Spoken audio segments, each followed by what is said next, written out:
All right, I'm going to give you some tips and hints for assignment 2.1 and 2.2. I get the feeling from talking to a few folks that you guys are a bit stressed about this right now. And I want to kind of calm your nerves a little bit. There's no reason to be stressed about this. You guys have been dealing with sport your entire life. You've second-guessed coaches, administrators, TV people. You've second-guessed everybody your whole entire life. You've been around sports. You've done a lot of things, and you know what to do here. You're just overthinking it. For assignment 2.1, first thing I want to say is you don't have to be a baseball expert to answer this question, because this really isn't a baseball type question. This is a situation where you have to come up with a good question and say, okay, how can I make this as simple as possible? And so you come up with an easy question, a simple question that you can find the result. And you have to look at the data that you have to come up with the result. Some of you are getting really deep into some things that honestly you don't have the answer to. You don't have whether it was a strike or a ball. You don't have whether it was a hit. Start to look at sequences. Start to look at speed variations, the types of pitches per inning. You can make assumptions based on fatigue. You can make assumptions based on the way that the game is being called and use those things. And so start thinking about it that way. This is purely a situation where I want you to use what you have and see if you can recognize things. Learn how to pick things out. It's very, very easy to overlook this or to make it into something that it's not. Okay? What do you see and what does it mean? Keep those two questions in your mind.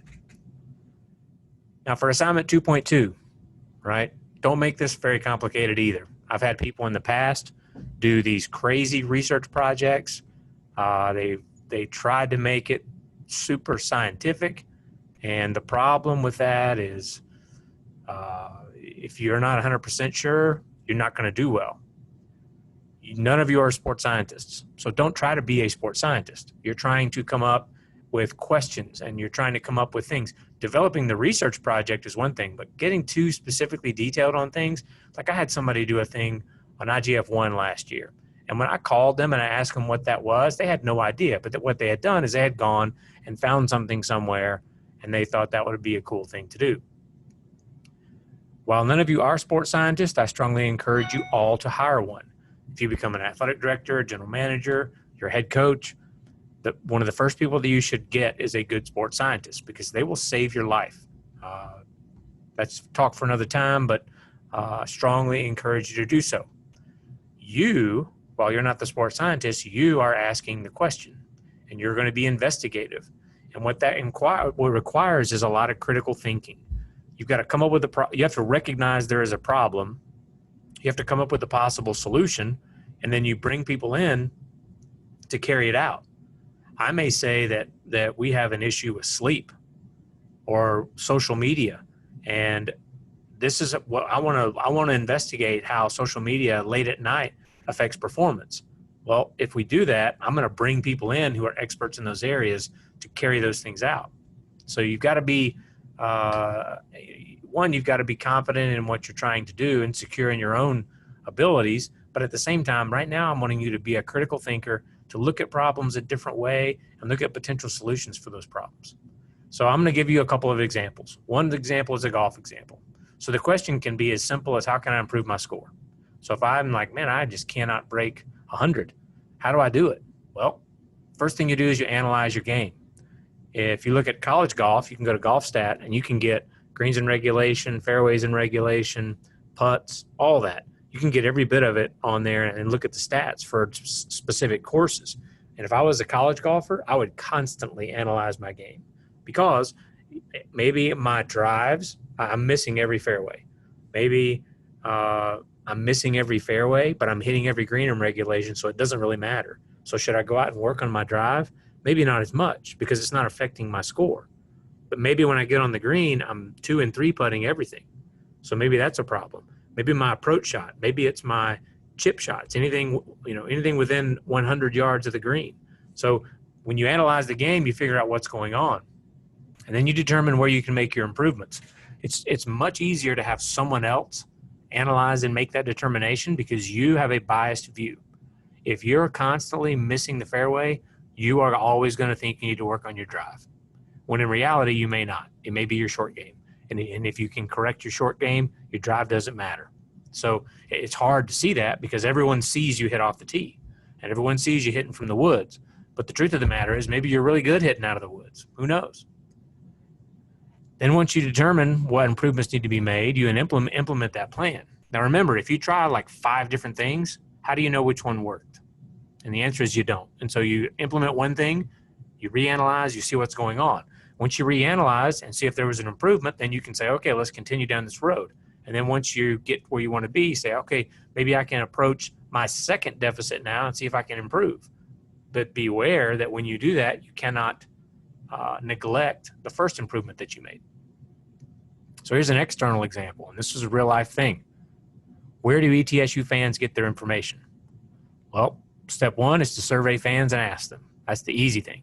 Then you analyze the results, and then you shift your resources to the desired media consumption areas.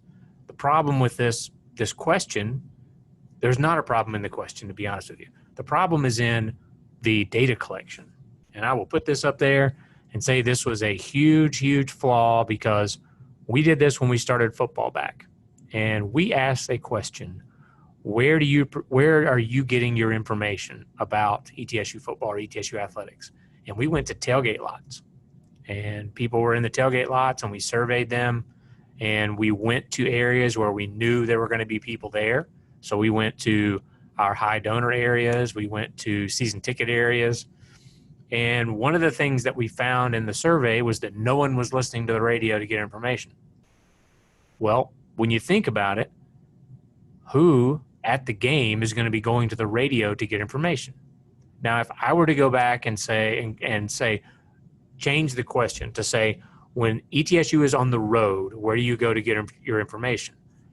The answer to that question may be very different. And there was a time where there was serious discussion of whether we should cancel radio.